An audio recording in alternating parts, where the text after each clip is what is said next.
Bismillahirrahmanirrahim. Assalamualaikum warahmatullahi wabarakatuh. Bertemu kembali dalam taklimat pengumpulan data pelaporan Jaikov dari Kuantan kutipan Oktober 2016. Okey, dalam video yang kedua ini kita akan melaksanakan prosedur yang kedua, delete ataupun hapuskan data pelaporan sekolah sedia ada, maksudnya data Jun yang ada dalam komputer anda. Kalau sebelum ini kita dah terangkan muat turun dan kita dah pun muat turun, jadi yang kedua ini kita akan delete pula. Okey, delete data sedia ada dalam komputer kita. Okey, untuk melakukan step yang kedua ini, kita perlu buka sistem e-pelaporan Jaikov, sistem bersepadu. Okey, macam komputer saya ni, saya dah sediakan shortcut ni. Bila saya buka, double klik saja di sini, akan terus buka sistem lah. Okey, kalau sekiranya komputer anda masih tidak ada shortcut ini, seperti biasa buka My Computer. Boleh buka My Computer, pergi ke drive C. Okey, cari folder BPI. Okey, sistem e-pelaporan 2504016 10:06 PM release C5. Okey, pastikan fail ini yang kita guna ya. Jangan ada guna yang selain daripada sistem ataupun fail ini. Kalau nama dalam komputer ustaz-ustazah menggunakan sistem yang lain, maksudnya sistem tu sistem yang lama lah. Kena dapatkan sistem yang ini. Dan sistem ini sistem yang sama kita guna pada bulan Jun hari itu. Okey, double klik fail tersebut untuk buka program sistem e-laporan bersepadu program Jaikov. Masukkan password yang telah diberikan sebelum ini. Kalau tak ingat, berhubungan dengan JU ataupun PC masing-masing lah. Okey, teruskan.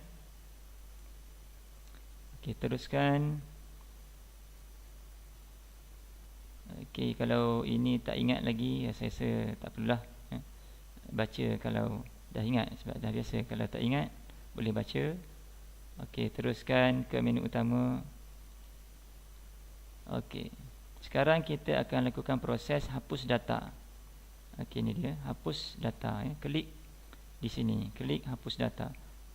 Macam sekarang ni maklumat sekolah, maksudnya dalam sistem ni masih ada data yang bulan Jun. Okey, sekarang kita hapuskan data tersebut. Jadi klik hapus data. Okey, klik pada hapus data keseluruhan. Okey, klik di sini. Okey, dia keluar ini, apa dia panggil ni, notification ni. Sila masukkan nilai 0900. Okey, type 0900. Okey, klik okey.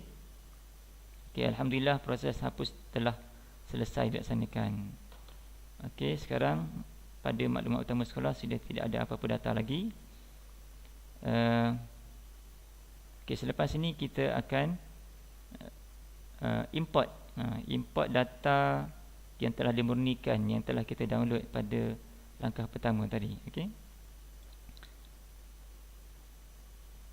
Okey, apabila telah selesai kita delete, sekarang kita nak import data yang kita download tadi. Okey, untuk itu kita klik import data keseluruhan. Import data keseluruhan. Okey, klik. Okey, import perdana. Okey, untuk sekolah SK lah. Okey, kalau SJK, import perdana SJK. Kalau SK, import perdana SJK. Okey, teruskan. Okey, pilih lokasi import. Okey, lokasi import tadi kita telah download data tu dan kita dah letak di desktop ya. Okey, tadi nama folder tadi apa? CDA 4108. Ini yang kita dah dalam folder yang kita dah download daripada internet tadi. Dan dalam folder ni ada 4 fail yang saya tunjuk pada video pertama tadi. Okey, dah klik pada folder tersebut dan klik OK. Okey, untuk seterusnya klik import dan gabung data perdana /SJK. Klik di sini. Okey, ini proses dia sedang dilaksanakanlah. Okey, proses selesai. Okey, klik OK. Okey, pastikan ada nama sekolah kita di sini. CBA 4108 SK Kampung Belukar, maksudnya dah selesailah proses import. Okey, kemudian kita terus keluar ke paparan utama. Okey, ini telah masuklah data yang kita telah import tadi, bulan Jun. Okey, itu langkah yang kedua dan ketiga. Delete pun kita sudah buat. Langkah ketiga, import data yang sudah diinputkan tadi pun kita dah buat. Jadi video kali ini merangkumi dua langkah.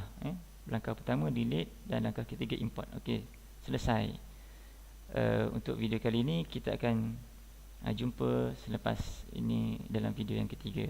Okey, insya-Allah. Okay, terima kasih.